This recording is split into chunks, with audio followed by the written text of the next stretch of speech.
Nova York, 1943. Um homem de 86 anos morre sozinho no quarto 3327 do Hotel New Yorker. Sem dinheiro, sem família, sem amigos por perto. Seu corpo só é descoberto 2 dias depois. Esse homem havia iluminado o mundo inteiro. Seu nome era Nikola Tesla, e décadas antes ele havia rasgado um contrato que lhe renderia o equivalente a 12 milhões de dólares. Esta é a história de como genialidade não garante riqueza, e de como uma única decisão pode mudar tudo. Nikola Tesla tinha 29 anos e acabara de chegar aos Estados Unidos com 4 centavos no bolso, um livro de poemas e uma carta de recomendação para Thomas Edison. A carta dizia: "Conheço 2 grandes homens. Um é você, o outro é este jovem." Edison contratou Tesla imediatamente. Ele precisava melhorar seus geradores de corrente contínua, que eram ineficientes e problemáticos. Edison olhou para Tesla e fez uma proposta. "Se você redesenhar meus geradores e torná-los melhores, eu lhe pago 50 mil dólares. 50 mil dólares em 1885 equivalem a mais de 1,5 milhão de dólares hoje. Tesla aceitou. Trabalhou como um obcecado, 18 horas por dia, 7 dias por semana. Meses de trabalho ininterrupto. Ele não apenas melhorou os geradores, ele os revolucionou. Criou 24 novas patentes, aumentou a eficiência, reduziu custos, entregou exatamente o que Edison havia pedido e muito mais. Quando terminou, Tesla foi até Edison com a mão estendida, esperando 50 mil dólares prometidos. Edison riu na cara dele. "Tesla, você não entende o nosso humor americano. Não havia dinheiro. Nunca houve intenção de pagar." Edison havia mentido descaradamente. Tesla renunciou no mesmo dia. Humilhado, traído, mas principalmente ele aprendeu algo. Nunca mais confiaria apenas na palavra de alguém. Ele passou o ano seguinte cavando valas nas ruas de Nova York por 2 dólares por dia. Um gênio com a pá na mão. Mas Tesla não desistiu. Ele sabia que tinha algo que Edison nunca teria: a corrente alternada, a tecnologia que realmente poderia eletrificar o mundo inteiro. Edison apostava na corrente contínua, limitada, ineficiente, cara. A corrente alternada de Tesla era o futuro.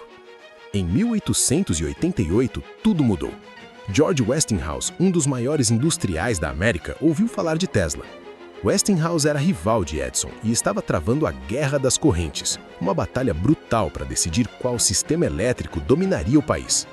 Westinghouse sabia que a corrente alternada era superior, e ele sabia que Tesla era o homem que poderia vencer Edison. Westinghouse ofereceu a Tesla um acordo: 60 mil dólares à vista pelas patentes, mais ações da empresa, e o mais importante, royalties de 2 dólares e 50 centavos por cada cavalo de potência produzido usando sua tecnologia. Tesla aceitou. Finalmente reconhecimento, finalmente dinheiro, mas principalmente, finalmente a chance de provar que Edison estava errado. A parceria entre Tesla e Westinghouse começou a funcionar. As usinas hidrelétricas usando corrente alternada se espalhavam. A primeira grande demonstração aconteceu em 1893, na Exposição Mundial de Chicago. Tesla iluminou toda a feira com sua tecnologia. Milhões de visitantes ficaram maravilhados. A corrente alternada venceu. Edison foi derrotado. E o contrato de royalties de Tesla começou a valer muito dinheiro. Mas então veio o problema. A Guerra das Correntes havia sido cara, muito cara. Edison não lutou apenas com tecnologia. Ele usou propaganda, medo e desinformação. Eletrocutou animais publicamente para provar que a corrente alternada era perigosa. Até convenceu o estado de Nova York a usar corrente alternada na primeira cadeira elétrica, tentando associar a tecnologia de Tesla à morte. Westinghouse gastou fortunas combatendo essas táticas. Em 1897, a Westinghouse Electric Company estava à beira da falência. Os banqueiros exigiram cortes, e o maior custo da empresa eram os royalties que pagavam a Tesla. Westinghouse foi até Tesla pessoalmente. Ele explicou a situação. A empresa estava quebrando. Os banqueiros estavam forçando a venda. Se isso acontecesse, Edison e os financistas de JP Morgan assumiriam tudo. Toda a tecnologia de Tesla cairia nas mãos de seus inimigos. Westinghouse olhou para Tesla e disse: "Você sabe que sempre respeitei, mas eles vão me tirar a empresa se eu não reduzir custos. Seus royalties estão me catando." O contrato de Tesla valia naquele momento cerca de 12 milhões de dólares. uma fortuna inimaginável, segurança para o resto da vida. Tesla ficou em silêncio por alguns segundos. Então pegou o contrato e o rasgou na frente de Westinghouse. Você acreditou em mim quando ninguém mais acreditou.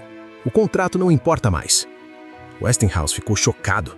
Tesla abriu mão de milhões, de tudo, apenas para salvar o homem que havia confiado nele. Apenas para garantir que sua tecnologia sobrevivesse. Foi um gesto de lealdade impressionante, mas também foi o início do fim da estabilidade financeira de Tesla.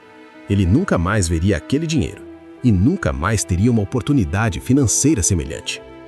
Por que Tesla fez isso? Parte era lealdade genuína. Westinghouse havia sido o único que realmente acreditou nele depois da traição de Edison. Mas havia algo mais profundo. Tesla não pensava como um empresário. Ele pensava como um inventor. Para ele, o dinheiro era apenas um meio. O que importava era a tecnologia. Era mudar o mundo. Ele realmente acreditava que suas invenções trariam riqueza eventualmente. Ele estava errado. Nas décadas seguintes, Tesla continuou inventando. Criou a bobina de Tesla, experimentou com raios-x, rádio, controle remoto. Teve ideias que estavam décadas à frente do seu tempo. Mas ele nunca conseguiu transformar essas ideias em dinheiro. Ele não protegia suas patentes adequadamente, não negociava bem, confiava nas pessoas erradas e, pior, começou a viver cada vez mais isolado, obcecado com projetos impossíveis de financiar. Enquanto isso, outros ficaram ricos com suas invenções. Marconi ganhou o prêmio Nobel usando tecnologia de rádio que Tesla havia desenvolvido. Edison manteve sua fortuna e sua fama. Até George Westinghouse, que Tesla havia salvo, morreu rico e respeitado. Tesla passou as últimas décadas de sua vida morando em hotéis, acumulando débitos, vivendo de crédito. Ele alimentava pombos na praça, desenvolvia teorias cada vez mais estranhas, afastou-se de todos. Quando morreu em 1943, estava sozinho, sem dinheiro, devendo milhares de dólares ao hotel. O homem que iluminou o mundo morreu no escuro. E tudo começou com aquele contrato rasgado. Então, qual é a lição aqui? Tesla era um gênio, um visionário, mas cometeu erros fatais. Primeiro, confiou blindamente em Edison sem garantias formais. Depois, rasgou um contrato de 12 milhões sem pensar em seu próprio futuro. Ele confundiu lealdade com autossabotagem. Ele confundiu idealismo com ingenuidade financeira.